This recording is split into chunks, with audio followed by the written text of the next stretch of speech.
So, I wanted to do a video on the most common anti-gay marriage claims that I hear and my responses to them. Number 1. Marriage has traditionally been defined as being between one man and one woman. Well, this is true, but in many religions, marriage is also traditionally defined as one man and many women. Also, in traditional marriages, there was no such thing as divorce. In fact, divorce was specifically prohibited.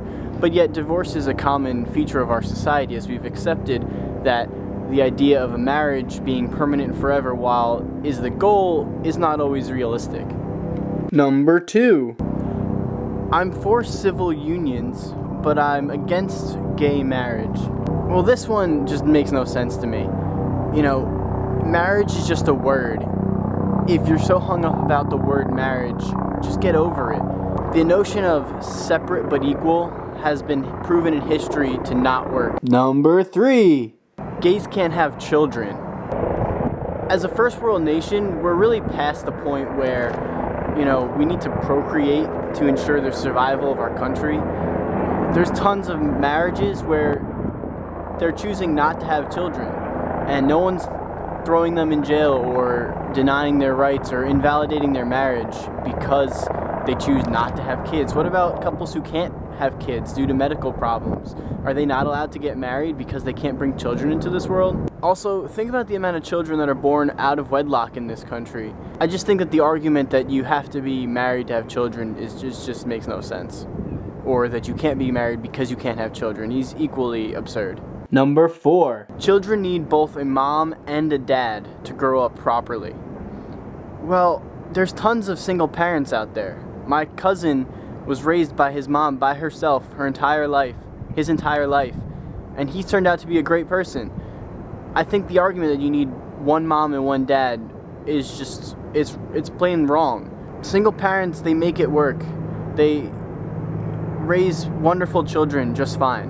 A gay couple with 2 men, well, there's 2 dads. A gay couple with 2 women, well, there's 2 moms. So I don't really see the problem here. And everyone seems to focus on the lack of a mother. Children need a mother. And they all think about gay marriage in the male sense. But what about lesbians? It's the same thing. I don't know why this world focuses so much on men. What about the situation where a mother dies during childbirth and the father then has to raise the child by himself? Should we take away the child from that father because it has no mother? Because there's no mom? Should we put it into foster care because it needs a mom and a dad? Number 5. But I'm a Christian, and Leviticus clearly says in 18:22, "You shall not lie with a male as one lies with a female. It is an abomination." Because of this and because of my faith, I can't support it. If you actually took the time to read Leviticus, you would read that it is extremely outdated and almost none of it is applied to our lives today. For example, Leviticus 19:27 reads, "You shall not round off the side growths of your head, nor harm the edges of your beard." So if you've ever gotten a haircut, sorry, you're sinning.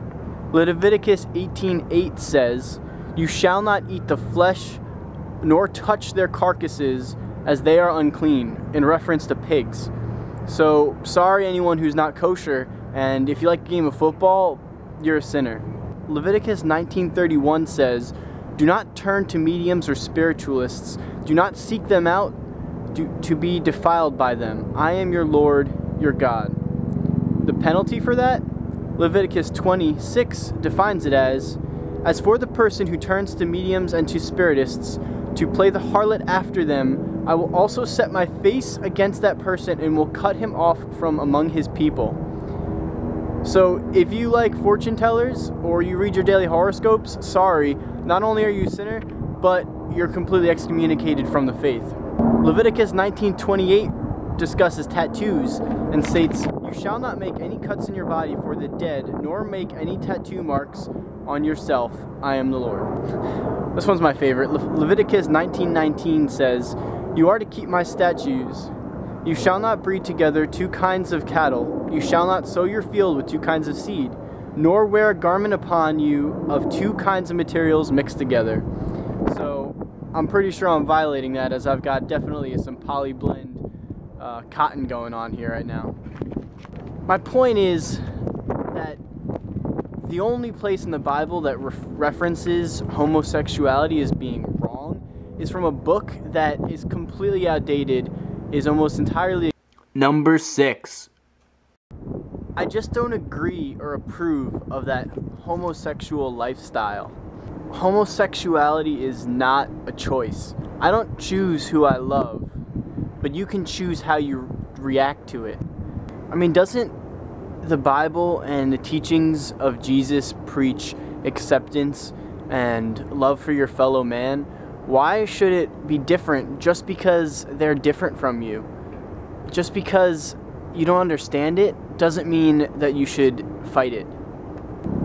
There are a lot of benefits that come with having state and federally recognized legal marriages. Most of them are in the form of tax benefits, Social Security, health care benefits, and the reason why it's such a big issue in the United States, especially on the federal level, is because even if you live in a state like New York, where gay marriage is legal, you don't qualify for any federal benefits, only on the state level. And that's pretty significant. The fact that two couples who both love each other and are legally married in their state get different tax returns, different tax benefits, it just doesn't make sense. So that's all I can think of right now. It's also freezing out here, so I'm gonna go. If you liked my video, please like it, comment below. I'm really curious to hear your thoughts. I love talking with my subscribers, and if you're not a subscriber, subscribe, and hopefully I'll keep making some more interesting videos.